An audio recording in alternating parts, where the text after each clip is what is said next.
YouTube ચેનલના તમામ શ્રોતાઓને જય માતાજી।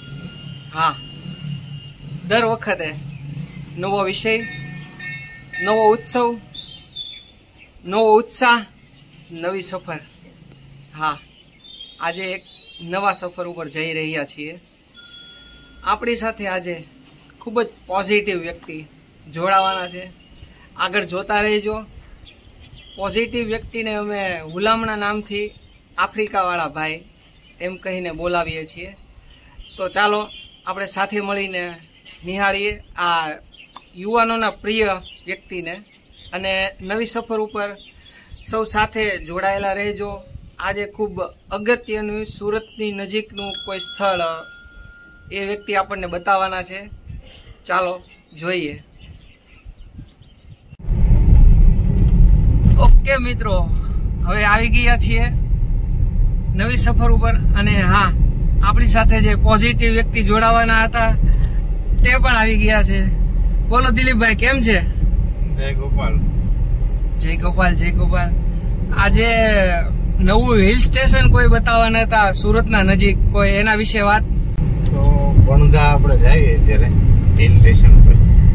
હા, આમ ફર્સ્ટ ટાઈમ છે એટલે ખબર જોઈ કેવું છે ત્યાંનું વાતાવરણ। હા, અને અત્યારનું શું કે મોસમ પ્રમાણે મજા આવશે।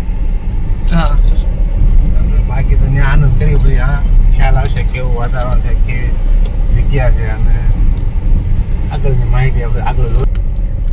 ઓકે, તો ફેમિલી સાથે ટૂર પર નીકળ્યા છીએ। બોલો ફેમિલી, મજા આવે છે।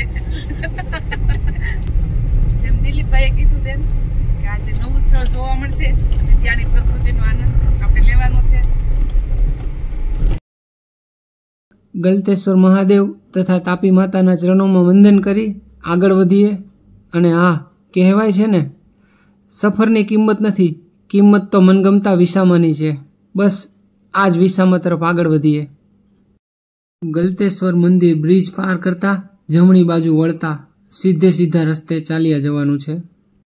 થોડે આગળ જઈ નેશનલ હાઈવે નંબર 165 તરફ આગળ વધતા આ રીતના બેનર કોર્નર ઉપર આવશે, જેમાં વાંકલ તરફનો રસ્તો બતાવવામાં આવશે। આગળ આંબા ગામ અને ઉટેવા ગામની સરહદ પરથી આગળ વધતા આપણા પ્લેસ પર બણભા હિલ સ્ટેશનમાં આપનું સ્વાગત છે। તો મિત્રો, આવી ગયા પ્રકૃતિના સાનિધ્યમાં, કુદરતના ખોળે અને લીલીછમ હરિયાળીમાં। સામે રહ્યું આપણું પ્લેસ બાણભા હિલ્સનો ડુંગર, ખૂબ જ રળિયામણો, સુંદર। સ્ટાર્ટ। તો રણિયામણા રસ્તાથી આગળ વધીને દિલીપભાઈના કહ્યા મુજબ બણભા ડુંગર હિલ સ્ટેશન અને રળિયામણું સ્થળ, ગાર્ડન, મંદિર અને પ્રકૃતિને આનંદ માણવાનું સ્થળ છે। થેન્ક યુ દિલીપભાઈ આવા સ્થળનો લાભ દેવા બદલ। ને હવે આગળ વધીએ। ચાલુ રાખજે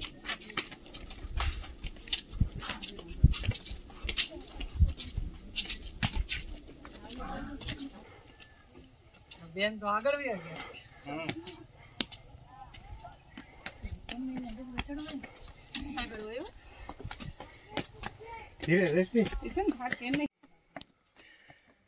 દ્રષ્ટિબેન, હાલવામાં તો બહુ ઝડપ તમારી હો।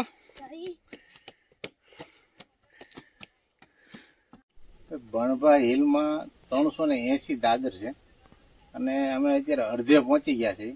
અને દાદરની વ્યવસ્થા સારી છે કે લપસવા એવા છે નહીં, એટલે મજા આવે એવું છે અને પ્રકૃતિના ખોળે બેઠા હોય એવું અંદર આનંદ અનુભવાય છે। બાકી અરવિંદભાઈ કયો કેમ છે? બસ આ નેચર જોઈને તો મને તો લીલીછમ હરિયાળી જોઈને જ શાંતિનો અનુભવ થાય છે। હજી આપણે ઉપર જઈએ અને સાચો નજારો કહેવાય છે કે ત્યાં દર્શન થાય છે પ્રકૃતિના, તો આનંદ માણીએ। ચાલો ડન।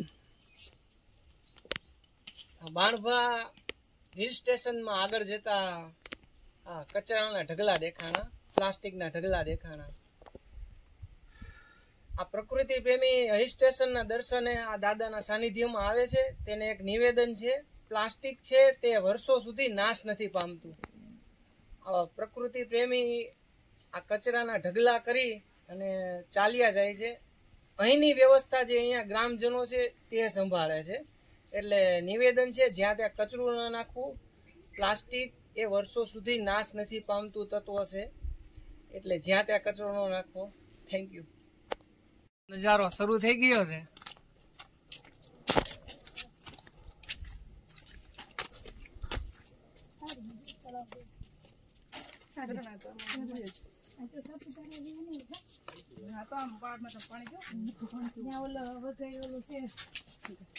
દિલીપભાઈ, આપણી ગાડી તો હાવ નાની એવી દેખાય છે, એકદમ સ્મોલ.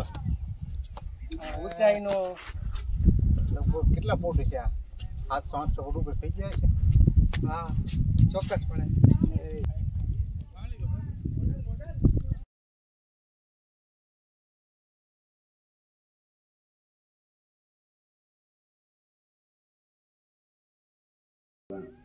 હા, તો આ બળભા દાદાના ઇતિહાસ વિશે કોઈ આ બધું આદિવાસીનું છે એમ. આદિવાસીના દેવ છે બધા એમ. પછી આ તમારું કામ થઈ જાય એટલે તમે ચડાવ આવી જાય મંદિર પર. હા, આ ઉપર પડેલા ઘોડા, હા,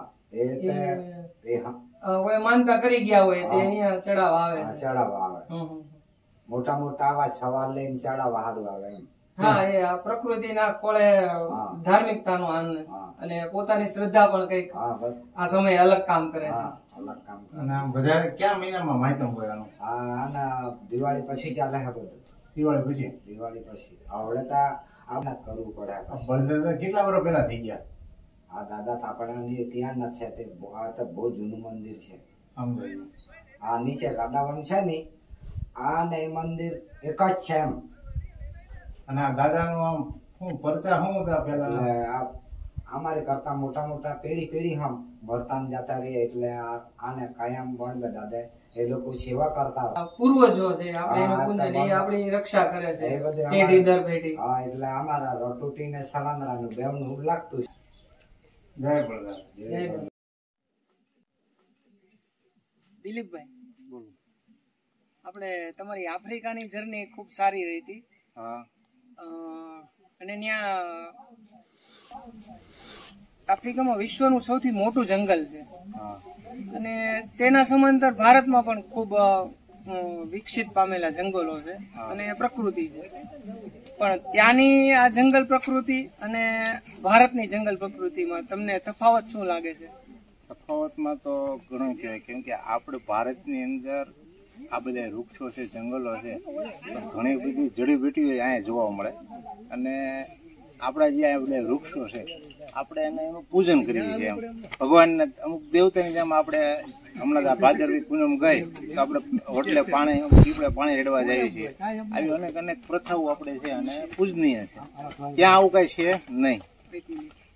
બીજું કે ત્યાંના લોકોનું એક મને આપણે કઈ કામ કીધું, આપણે જેમ વૃક્ષને અહીંયા કેમ દેવી દેવતાને જેમ પગે લાગવી છે, પાણી ચડાવી, પણ ત્યાં જે વૃક્ષો થાય છે, ઘરે જે ફળ એના ફાર્મ હાઉસમાં કાંઈ પણ વૃક્ષોની અંદર ફળ આવે તો એ પોતે તોડીને ખાતા. અને એ લોકો એવું માને છે કે આ ભગવાનની દેન આ મૂંગા પશુ પક્ષીઓ માટે છે અને એ લોકો જ આને તોડતા પણ નથી. એટલે એ એમને એના ફળ કોઈ પણ દાડમ છે, મોસંબી છે, કાંઈ પણ સફરજન છે એમને ટીંગાતા હોય, તમે એ પોતે એને ઘરે ટીંગાતા હોય લે નહીં. પછી માર્કેટમાંથી જઈને કદાચ મોલમાંથી એને એમ લાગે અહીંથી ત્યાંથી લે, બાકી પોતાની ઘરેથી તો તોડે જ નહીં એમ ને. અને આપણે અહીંયા ભારતમાં એવું છે, કાંઈ પણ નાનું એવું ફળ આવ્યું હોય તો આપણે પેલા તોડી ખાઈ જઈએ. એટલે એ આપણો માઇનસ પોઈન્ટ કહેવાય એની કમ્પેરમાં. એટલે એવું છે ત્યાંનું ના એનું આપણું બેનું તફાવતમાં. તો દિલીપભાઈ નું એમ કહેવાનું છે કે સંસ્કૃતિ ત્યાંની પણ પૂજનીય છે. સંસ્કૃતિ જેમ અહીંની પૂજનીય છે, આપણે વૃક્ષોનું પૂજન કરીએ છીએ, તેમ ત્યાંની સંસ્કૃતિ પણ પૂજનીય છે. અવારું કોઈ જંગલ હોય ત્યાં ફળો તેમને જાતે લટકતા હોય ને તોડીને આપણે ખાઈ લઈએ, ત્યાં એવી પ્રથા નથી. ત્યાં જેના દેવી દેવતાઓને ધરીને પછી પોતે આરોગ્ય છે. અને દિલીપભાઈ, આપણે આ પ્રકૃતિના ખોળે બેઠા છીએ, તો આ પ્રકૃતિ અને આ શાંતિનું સાનિધ્ય વિશે થોડીક વાતો. સાનિધ્યમાંથી જોઈએ તો અત્યારે તો આપણે સામું જ આ માટી દેખાય છે. એમ કહે છે કે વૃક્ષો ધોવાણ કરતો અટકાવે તો આપણે આ ઝાડવા છે તો એને મૂળિયા દેખાય છે, પણ આ ઝાડવાને હિસાબે આ ડુંગરો કે આગળની માટી નીચે લપસતા રહી ગઈ છે. હું કા આ વૃક્ષોને લીધે. એટલે મારું એમ કહેવાનું કે ભાઈ વૃક્ષો વાવી તો આપણું જતન થાય, પર્યાવરણનું જતન થાય અને આવનારી પેઢીને પણ આનો ઉપયોગ લઈ શકશે. હા, આપણે ભણવામાં આવતું કે વૃક્ષો જમીન ધોતા અટકાવે છે. આ તમે જીવતો જાગતો દાખલો દર્શાવ્યો. વાહ દિલીપભાઈ વાહ. ત્યાંથી થોડે નીચે આવેલું છે માતાજીનું સાનિધ્ય. હા, અંબેમાનું સાનિધ્ય. યા દેવી સર્વભૂતેષુ શક્તિ રૂપેણ સંસ્થિતા નમસ્તસ્ય નમસ્તસ્ય નમસ્તસ્ય નમો નમઃ. માં, તમારા દર્શને આવનાર તમામ પ્રકૃતિ પ્રેમીને સ્વાસ્થ્ય અર્પજો. જય માતાજી.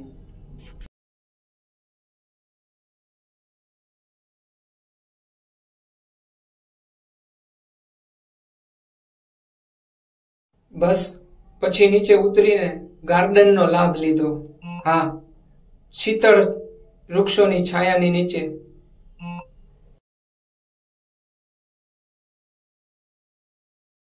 ગણપતિ દાદાના પ્રિય મોદક અને ભાવતું ભોજન, થેપલા, સૂકી ભાજી, દહીં. વાહ ભાઈ વાહ, જમાવટ જમાવટ.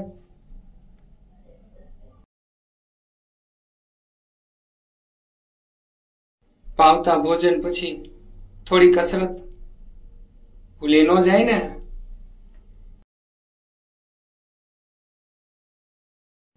તો વહાલા મિત્રો, આ હતી એક નવી સફર. હા, કુદરતના ખોળે, પ્રકૃતિના સાનિધ્યમાં, અને હા, સંસ્કૃતિની સાથે સાથે પ્રકૃતિનું પણ સાનિધ્ય. તો મિત્રો, લોકેશન મંગાવવા માટે કોમેન્ટ જરૂર કરજો. અને આવા જ કંઈક અલગ, કંઈક નવા વિડીયો જોવા માટે ચેનલને સબસ્ક્રાઇબ કરજો. આપની સબસ્ક્રાઇબ, આપની કોમેન્ટ અમને નવા વિડીયો બનાવવા માટે પ્રેરિત કરશે. જરૂરથી જરૂર શેર કરજો. Thank you.